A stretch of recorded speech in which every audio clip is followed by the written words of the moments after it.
Ką? Spausk man ranką.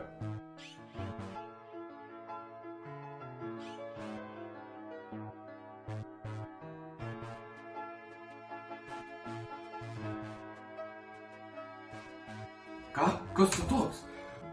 Paprastai pasakius, aš tu 30 sekundžių į ateitį. Ką? Haha, žinojau, kad tai pasakysi. Palauk, aš sužinosiu keliavimo laiku per 30 sekundžių? Taip, tai komplikuota, aš to pats nesuprantu. Tai kaip tai padaryti? Turiu užsimerkti ir suploti 3 kartus. Nėra jokio aparato? Kaip ir sakiau, tai komplikuota, nes naudojam biotechnologijas ateityje. Kur tu visą tai sužinojai, jeigu tu 30 sekundžių ateityje? Iš tavęs. Iš manęs. Iš tavęs 30 sekundžių į ateitį. Tai manęs. Ką? Nėra laiko aiškinti, tu turi tai padaryti. Kaip suprast, aš turiu tai padaryti?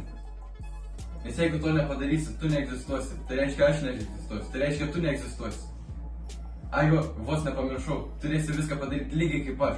O kas bus, jeigu neatsiminsiu? Dabar greičiau tai padaryti.